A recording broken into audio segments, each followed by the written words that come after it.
Hi there, Professor Snart, just checking in.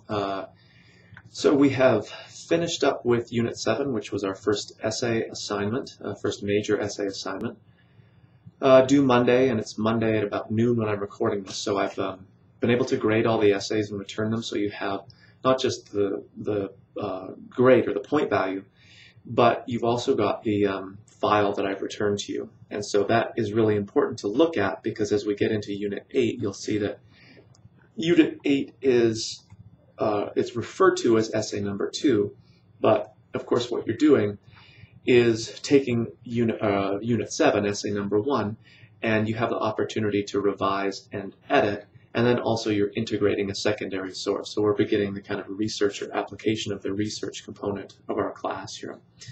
So obviously it's really important to get that file back, because I will have made certain corrections or maybe asked questions or provided some comments throughout that document, either highlighted or in square brackets or at the end of the document maybe, or all of the above.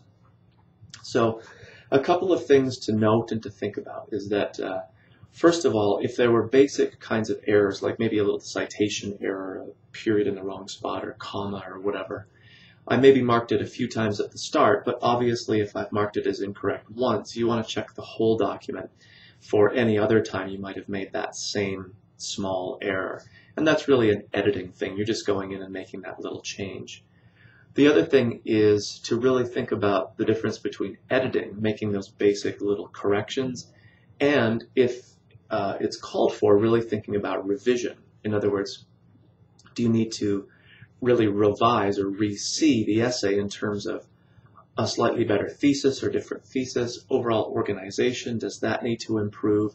So there's two ways that we're approaching this unit here. One is the editing side, which is just those smaller corrections, but also the opportunity to really re-see the essay if it needs significant improvement along those lines.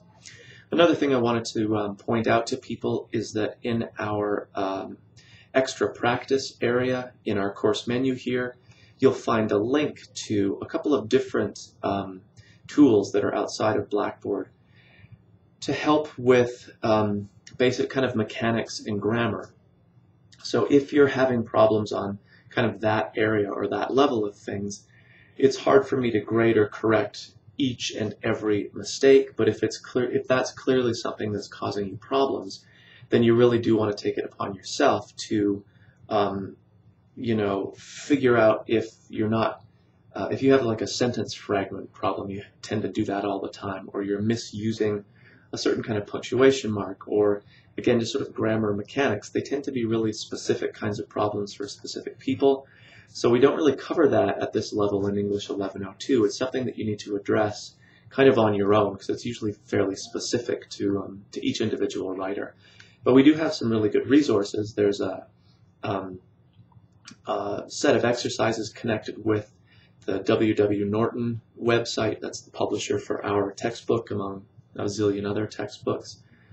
There's a link here you'll find to COD peer tutors, which is both, there's face-to-face opportunities, so you can actually take your essay in and have someone help you proofread it, but also there's online opportunities that you can click yourself into. I'm just looking at it here. So even if you're not at campus or can't get to campus, you still have this resource that you can take advantage of.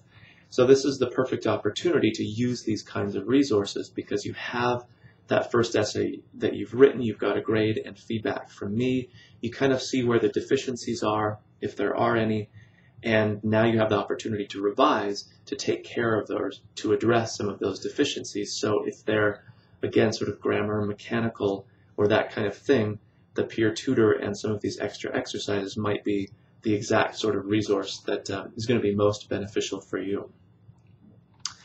The other component then to Unit 8, or essay number 2, is of course integrating a secondary source into the essay that you've already developed. So the thesis that you've already put forward, the examples from the primary text or the short story that you've already developed. So this will be a new addition to everybody's essay. So what we're looking at here then is, can you find an appropriate secondary source? And I'm going to recommend just using the databases again. It has to, of course, be a discussion of the short story, not just a related idea in some other totally different context. The source quotations have to be integrated throughout your essay, not just used once or twice, and not just tacked on to the very end of every body paragraph. Usually secondary sources will come towards the end of body paragraphs, but if it clearly looks like you've just appended a quotation from the source just as the very last sentence in every body paragraph, that's not really effectively integrating it into the discussion that you already have as part of your discussion.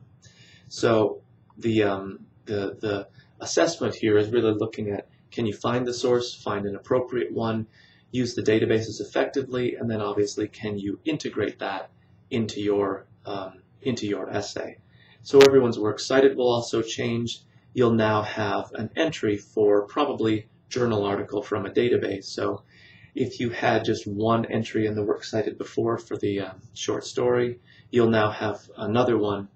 So everyone will likely have at least two for the journal article that you find from the database. So a couple of different things going on then, the editing, revision side, and then also integrating that secondary source going on. Okay, so it's really important then that you are in touch with me if, when you open up that document that I've sent back, obviously you want to make sure you can open it and that it's come through correctly. There's comments and corrections and stuff in there. And if you have any questions about, I've highlighted something or made a comment and the right way to do it isn't obvious to you, then by all means be in touch with me and so we can figure out what that is. The last thing you want is, of course, to repeat the mistakes from that first essay in the opportunity that you have now to revise. So don't hesitate to be in touch if you have any questions.